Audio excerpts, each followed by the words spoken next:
प्रभु यीशु मसीह के नाम में आपको अनुग्रह, शांति और आशीष मिले।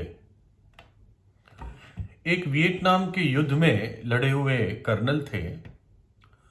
आपको मालूम होगा कि अमेरिका और वियतनाम के बीच में काफ़ी लंबा युद्ध चला, जिसमें अमेरिका हारा और वियतनाम जीता। अमेरिका को हार माननी पड़ी क्योंकि वहाँ का जो टेरेन था, इलाका था, उसमें जंगलों के इलाके में वो अमेरिकन सोल्जर्स, सैनिक टिक नहीं पाए। कई साल चला। तो उनका एक रिटायर्ड फिर कर्नल था जिनका नाम कर्नल मंसूर था, और वो वियतनाम की एक घटना बताते हैं कि ऐसा लगता है कि कोई अनाथालय था जिसमें छोटे छोटे बच्चे थे, 8 साल के, शायद 7 साल, 6 साल, 5 साल के बच्चे। तो एक तोप की गोली ने, वो एक्चुअली तोप वैसी तोप नहीं थी, लेकिन नॉर्मल बंदूक से बड़ी थी और तोप से छोटी, उसको मोर्टार कहते हैं। तो उसके गोली से एक 8 साल की बच्ची बहुत घायल हो गई और बहुत खून बह गया उसके शरीर से, और जल्दी ही उसको खून की आवश्यकता थी। तो जिस हॉस्पिटल में या जिस कैंप में उसको लाया गया, वहां पर सब बाहर के लोग थे, वियतनाम के नहीं थे, और किसी का भी ब्लड मैच उस बच्ची के साथ ब्लड ग्रुप मैच नहीं हो रहा था। और तो वहाँ की जो केयर टेकर थी या जो नर्सों में काम करती थी, उसने उन बच्चों को बिठाया, जो छोटे छोटे बच्चे थे, और उन बच्चों को वियतनामीज भाषा में ये बताया कि ये बच्ची जो तुम्हारी ग्रुप की बच्ची है, तुम्हारे साथ रहती है, इसका बहुत खून शरीर से निकल गया है। अगर आप में से कोई तैयार होगा इसको खून देने के लिए तो इसकी जान बच सकती है। तो जो जो तैयार है वो अपने हाथ खड़े करे ताकि हम तुम्हारा ब्लड का ग्रुप चेक कर सके। तो एकदम पहले तो सन्नाटा सा हो गया, और फिर थोड़े समय के बाद एक हाथ किसी ने ऊपर किया और फिर वो हाथ नीचे कर दिया, और फिर वो हाथ वापस ऊपर आया। तो उस नर्स ने कहा कि धन्यवाद, आपका नाम क्या है बेटे? तो उसने कहा मेरा नाम हैंग है। और हैंग को एकदम ले लिया गया अंदर, और उसके हाथ को एकदम अभी साफ सूफ करके एंटीसेप्टिक लगा के एकदम से उन्होंने सुई घुसा दी और उसका खून लेना शुरू कर दिया, क्योंकि टाइम भी बहुत कम था। और शुरुआत में तो हैंग चुपचाप और बड़ा अकड़ सा बैठा हुआ था या लेटा हुआ था, और फिर वो थोड़ी देर में सिसकियां लेने लगा, जैसे रोने की शुरुआत होती है, और फिर अपने मुंह को शर्म से छुपा रहा था, अपनी मुट्ठी को मुंह में डाल रहा था, और फिर उसके बाद उसकी सिसकियां एक्चुअल रोने में बदल गई। तो एक नर्स वहां पर पहुंची और उसको पूछा क्यों रो रहा है, और उसने एकदम उससे वियतनामीज भाषा में बातचीत की,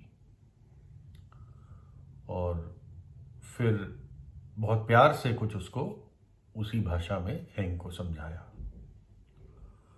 और उसकी बात सुनकर हैंग चुप हो गया और शांत हो गया, और बड़ी शांति सी हैंग के चेहरे पर आ गई, मानो कि उसको बहुत बड़ी राहत मिली। तो तब जो, और जहाँ पे वो बाहर के डॉक्टर्स थे, वो उनसे कहने लगी नहीं, ये इसलिए रो रहा था क्योंकि इसको कुछ गलत फहमी हो गई थी। इसको लग रहा था कि मैं आज मरने वाला हूं, मेरा सारा खून ले लिया जाएगा।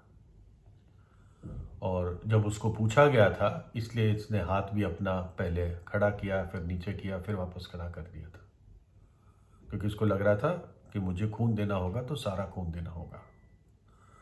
तो फिर जो बाहर की और एक नर्स थी वहाँ पर, उसने जो जिसको वियतनामीज नहीं आती थी, उसने पूछा लेकिन फिर ये ऐसा करने को तैयार क्यों हो गया था? इसको लग रहा था ये मर जाएगा खून देने से, तो फिर भी तैयार कैसे हो गया? तो वो वियतनामीज जानने वाली स्त्री बोली कि बस उसने ये बताया कि वो मेरी दोस्त है ना, एक ही ग्रुप के बच्चे थे सारे। तो पता चलता है कि कैसे प्रेम एक व्यक्ति को विवश करता है ना। जब एक व्यक्ति दूसरे से प्रेम रखता है तो वो उसके लिए कुछ करने के लिए विवश होता है, उसके लिए कुछ बलिदान देने के लिए विवश होता है। ये ऐसा नहीं था कि औरों को लग रहा होगा कि हैंक सिर्फ एक पाइंट या एक पैकेट जिसमें स्टोर करते हैं ब्लड दे रहा था, लेकिन ऐसा नहीं था। मतलब देता तो वही वो, लेकिन हैंक के मन में यह था कि आज मैं मरने वाला हूं, मेरी जान जाने वाली है। वो 8 साल का बच्चा समझा नहीं था पूरी बात, है ना, लेकिन उसके मन में ये था, ये मैं इससे प्यार रखता हूँ, हमारे ग्रुप की बच्ची है, हम साथ रहते हैं, और उस प्रेम के कारण मैं अपना खून दे दूंगा और मर जाऊंगा, ये बच जाएगी। प्रभु यीशु मसीह ने यूहन्ना 15:13 में कहा, इससे बड़ा प्रेम किसी का नहीं कि कोई अपने मित्रों के लिए अपना प्राण दे। इससे बड़ा प्रेम किसी का नहीं कि कोई अपने मित्रों के लिए अपना प्राण दे, है ना। हैंग की बहुत सुंदर बात थी, सराहने वाली बात थी कि ये अपने मित्र के लिए प्राण देने को तैयार था। फिर वचन बताता है रोमी 5:6-8 में, क्योंकि जब हम निर्बल ही थे तो मसीह यीशु मसीह ठीक समय पर भक्तिहीनों के लिए मरा, भक्तिहीनों के लिए, पापियों के लिए यीशु मसीह मरा। अगर आप सोचते हैं आप पापी हैं तो आपके लिए भी उसने जान दी। किसी धर्मी जन के लिए कोई मरे ये तो दुर्लभ है, परंतु क्या जाने किसी भले मनुष्य के लिए कोई मरने का भी ही आप करें। परंतु परमेश्वर हम पर अपने प्रेम की भलाई इस रीति से प्रकट करता है कि जब हम पापी ही थे तभी यीशु मसीह हमारे लिए मरा। साधारण भाषा में इसको इस तरह से समझेंगे कि अगर कोई धर्मी व्यक्ति है, भला व्यक्ति है, उसके लिए तो कोई सोच भी सकता है कि जान दी जाए, लेकिन भक्तिहीन के लिए, पापी के लिए, दुश्मन के लिए, बैरी के लिए कौन अपनी जान देगा? और बाइबल यही कहती है, ये सब होते हुए भी कि हम भक्तिहीन थे, शत्रु थे अपने कार्यों से परमेश्वर के, पापी थे,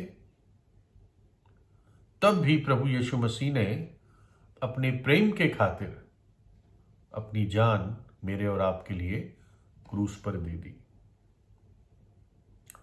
वचन बताता है कि अपना सिंहासन छोड़कर, अपनी महिमा छोड़कर, उस पवित्र स्थान को छोड़कर परमेश्वर देहधारी होकर इस धरती पर आ गया ताकि हमारे लिए अपनी जान दे दे और हमारे पापों के प्रायश्चित के लिए अपना संपूर्ण लहू बहा दे।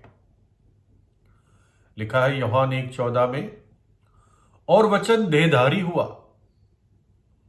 प्रभु यीशु मसीह देहधारी हुआ और अनुग्रह और सच्चाई से परिपूर्ण होकर हमारे बीच में डेरा किया, और हमने उसकी ऐसी महिमा देखी। वचन बताता है, उसके प्रभु यीशु का शिष्य लिखता है कि वो देहधार के इस धरती पर आया और वो सच्चाई और अनुग्रह से परिपूर्ण था और उसने हमारे बीच में डेरा किया। परमेश्वर के पुत्र ने हमारे बीच में डेरा किया, क्योंकि परमेश्वर ने जगत से ऐसा प्रेम रखा कि उसने अपना इकलौता पुत्र दे दिया, ताकि जो कोई उस पर विश्वास करे वो नाश न हो परंतु अनंत जीवन पाए।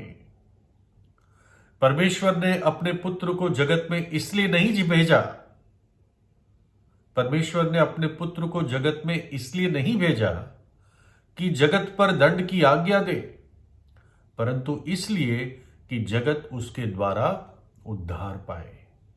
यदि आप जगत में हैं तो वो चाहता है कि आप प्रभु यीशु के द्वारा उद्धार पाए।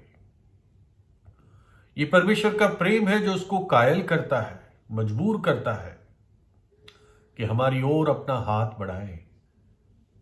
अपनी मित्रता का एक पिता का हाथ हमारी ओर बढ़ाता है कि हम सच्चे पश्चाताप के द्वारा उस हाथ को थाम लें और पृथ्वी के न्यायी के साथ मेल मिलाप कर लें। अपने प्रिय पुत्र को परमेश्वर ने क्रूस पर मरने के लिए दे दिया, जिसने हमारे अनंत काल की सजा को, दंड को अपने ऊपर ले लिया। और जो पापी पश्चाताप करके प्रभु यीशु पर विश्वास करता है कि यीशु मसीह ने मेरे लिए अपनी जान क्रूस पर दी और तीसरे दिन मृतकों में से जी उठा, जब इस सत्य पर विश्वास करता है तो वो दंड से और सजा से मुक्त हो जाता है और अनंत जीवन पाता है। जो प्रभु यीशु मसीह के शिष्य थे, जिन्होंने पवित्र आत्मा की प्रेरणा से उसका वचन लिखा, वो बहुत साधारण भाषा में लिखते हैं। जब वे उस जगह जिसे खोपड़ी का स्थान कहते हैं पहुंचे, तो उन्होंने वहां उसे यानी यीशु को और उन कुकर्मियों को भी, एक को दाहिनी ओर और दूसरे को बाईं ओर क्रूसों पर चढ़ा दिया। साधारण वाक्य लिखा गया कि यीशु मसीह को क्रूस पर चढ़ा दिया, लेकिन उसका एक क्रूस पर चढ़ना लाखों लाखों लाखों लोगों के जीवनों को हर पीढ़ी में बदलता आया है। करोड़ों पापियों के जीवन बदल गए, उन्होंने उद्धार पाया, उन्होंने अनंत जीवन पाया। वो औरों के लिए आशीष का कारण हो गए, जो स्वयं श्राप थे, लेकिन वो अब प्रभु यीशु के लहू से धुलने के बाद औरों के लिए आशीष का कारण बन गए, पृथ्वी का नमक बन गए, जगत की ज्योति बन गए।